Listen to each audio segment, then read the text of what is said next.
मेरे दोस्तों, सुनकर बहुत ही अफसोस हुआ। और अफसोस क्यों ना हो, क्योंकि ये अफसोस की ही बात है। एक आलिम दीन को बेरहमी से मार दिया गया, बेरहमी से कत्ल कर दिया गया। और सिर्फ यहीं तक नहीं, उनके ऊपर चोरी का इल्ज़ाम लगाया गया। चोरी का इल्ज़ाम लगाने के बाद उनको ट्रेन से बाहर निकालकर फेंक दिया और बेरहमी से उनको मार दिया। लेकिन जहाँ पे उसको मारा गया, जहाँ पे उनके साथ यह हादसा हुआ, वहाँ के लोग अब तक सोए हुए हैं। अफसोस की बात तो यह है, ना आप आज अभी तक ना ही कोई पीर, ना ही कोई खानका के सज्जादा नशीन और ना ही कोई नेता अब तक उस आलिम दीन के लिए आवाज़ उठाए हैं।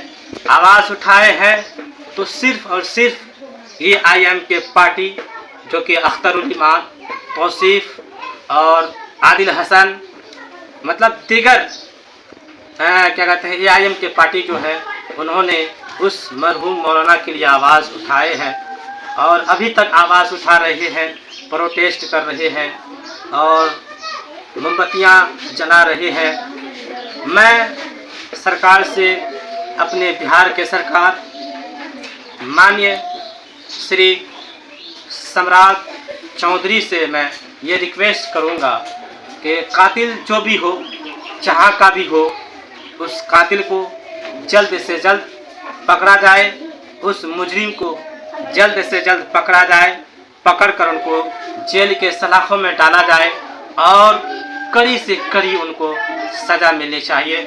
मैं अपने बिहार के मुख्यमंत्री सम्राट चौधरी और अन्य नेता जो कहते हैं कि मुसलमान का हमदर्द हूँ, मुसलमान का मैं नेता हूँ, आखिर ये क्या कहते हैं, कांग्रेस का नेता, जो बड़े बड़े नेता हैं बिहार में, वो कहते हैं सीमांचल में आकर कि सीमांचल वालों, मैं तुम्हारा हमदर्द हूँ, मैं तुम्हारा क्या कहते हैं, तुम्हारा दुख दर्द को सुनने वाला हूँ, तुम्हारे दुख दर्द में साथ देने वाला हूँ। आखिरकार वो किशनगंज का एक आलिम दीन, जो कि उनका कोई गुनाह नहीं था, उनका गुनाह सिर्फ ये था, उनके चेहरे पे दाढ़ी थी, उनके सरों पे टोपी थी, उनका लिबास इस्लामी लिबास था और इस्लामी लिबास होने की वजह से, इस्लामी लिबास होने के कारण, उनके चेहरे पे दाढ़ी होने की वजह से, उनके सरों पे टोपी होने की वजह से, इस्लामी लिबास में मलबूस होने की वजह से उनको टारगेट किया गया और उनको मार दिया गया। लेकिन अब तक मैं इस बात पे मुझे अफसोस हो रही है, इस बात पे मुझे दुख है। आखिर ये नेता जो कहते हैं कि मैं मुसलमान का हमदर्द हूँ, मुसलमान का सुनता हूँ, मैं हिंदू, मुस्लिम, सिख, ईसाई सबको साथ में लेकर चलता हूँ, ये जो नेता है, आखिर वो नेता कहाँ गया जो कहता है कि ये सेकुलर पार्टी है, ये हिंदू, मुस्लिम, सिख, ईसाई सबका पार्टी है। आखिर ये एक मुस्लिम को मारा गया, वो भी मुस्लिम को नहीं सिर्फ, बल्कि मुस्लिम के कौम को, मुस्लिम के रहनुमा को मारा गया।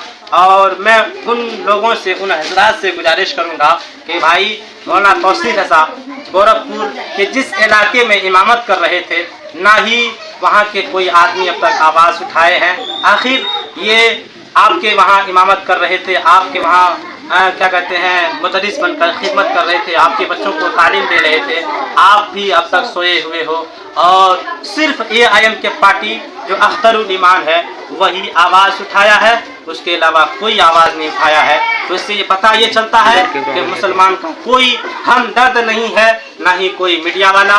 अगर इस यहीं पे किसी और का कत्ल होता, किसी और को मारा जाता, कोई और मारा जाता, तो ये मीडिया, गोदी मीडिया जो है, उस बात को, थोड़ी सी बात को लेकर उन बातों पे कीचड़ उछालना शुरू कर देते हैं। उस बातों को क्या कहते हैं, एकदम लंबी चौड़ी लिस्ट उन बातों के लिए निकाल लेते हैं। मैं आखिर जाते जाते यही कहूँगा कि जो भी हो, जहाँ का भी हो, उस कातिल को जल्दी से पकड़ा जाए।